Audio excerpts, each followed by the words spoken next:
I know a lot of people have been asking me what happened to me, and obviously, I thought instead of just answering one person at a time, I might as well do a video.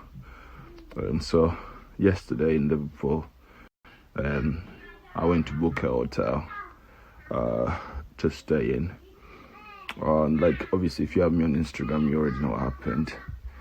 A group of white guys pushed me, hit the floor on my head. I hit the floor on my head. Well, at first it was a massive lump, but anyway, so I hit the floor and they stunned me over. They seemed like nice lads that they dressed up to go out, but they started stamping on my face. They called me monkey. They called me the N-word. They called me a nigger. But anyway, all of them started kicking me in the face. It was so painful. So they kept kicking my face, and then I passed out while they were kicking me. And then I woke up and I was still being kicked. And one of them started kicking my legs, just kicking my legs. I don't know what the plan was, just stamping on them, stamping on them, stamping on them. And then at some point, they reached in my pockets, they took my money, they took my backpack, they took my second phone, and then they had all this and they just kept kicking again. Sorry, my head is still hurting and I can't think directly, but I remember I got up and I started running. This was a massive lap here like this. Blood was coming out of my do-rag. That's why I'm not wearing my do-rag. The blood was coming out. So I ran off to Liverpool city centre and I kept thinking I'm gonna die because I had this really bad headache and I think my paracetamol is wearing off now. I probably need to take some more because I'm getting that same headache now. But people were staring. My eye had like a weird liquid coming out of it because if you look now you can see blood in the eye. My face swollen, my lip look swollen, and then I passed out in the telephone thing box. I couldn't. I passed out again. I got up. People were staring at me. I decided to make it to the station. I finally did make it to the station. Yeah, so I made it to the station, and this lovely couple saw me bleeding everywhere because the lamp was so big you could see it through the do-rag, and he had like blood pouring all over my eye here. So they came over, they're like, "Mate, are you okay?" And I was crying because I was in so much pain. We go on the train. This lovely couple gives me a charger.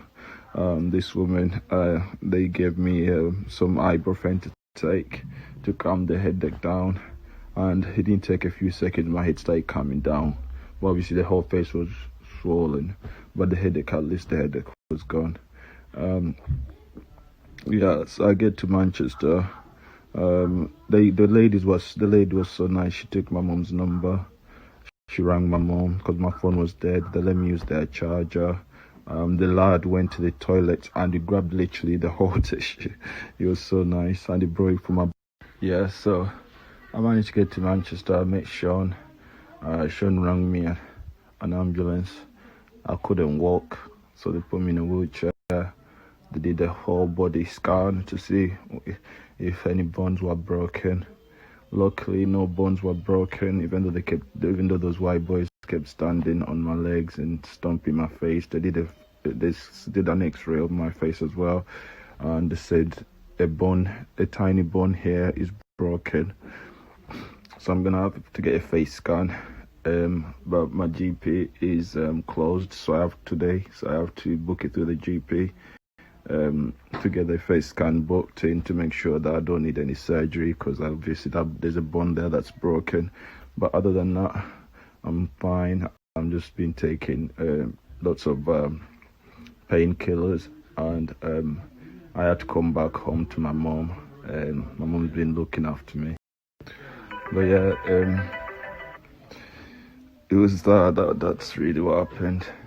And then I stayed there for like 6 hours, and they tried to keep me overnight. I said I didn't want to stay overnight because I just wanted to leave. For some reason, it traumatized me to the point that I thought that those boys would somehow come Manchester and try to do the same thing in hospital. I was just so scared because I've never been in such a situation where someone's beating me up and they're using racial words about me. So it's just what happened was disgusting, and it was the most disgusting thing. I've never said anything racist to anyone. I tried to get along with anyone, and these guys completely had a different way of life. They just really fucked me up really badly. So I don't know what's wrong with me. Yeah, so my tongue is ripped. So I'm just gonna show you my tongue if it's disgusting. Sorry about that. I just wanted you to see that's because the skin on my tongue came off, so I can't eat anything. I have to eat yogurt and milkshakes, but I'm in a lot of pain, and I hope the guys that did this get exactly what they deserve, because I did not want trouble with anyone. I was just trying to have a good time. I really was trying to just have a good time. That's all I ever tried to do. But I'm just gonna go now and take some paracetamol and take a nap because my headache is back again. But thank you for watching, and hopefully in 2 weeks my face is fixed properly and I don't look like shit. I'll probably have to get my hair done as well. But other than that, I hope I'm okay. Yeah, I think that's it. I'm done now. I have a few people on Instagram that have asked me to share the stories on their feeds, and I said that's fine with me because I don't think people should go through this, because I could have died. They could have kicked me so hard that I would have like a brain bleed or head bleed or whatever, and I could have just literally died, because it takes so much beating to get someone's face to swell up like this. It's like you have to fuck someone up so badly to look like this. It doesn't even look like me. When I came home yesterday, my mom cried because she was like, "It doesn't even look like you. You don't look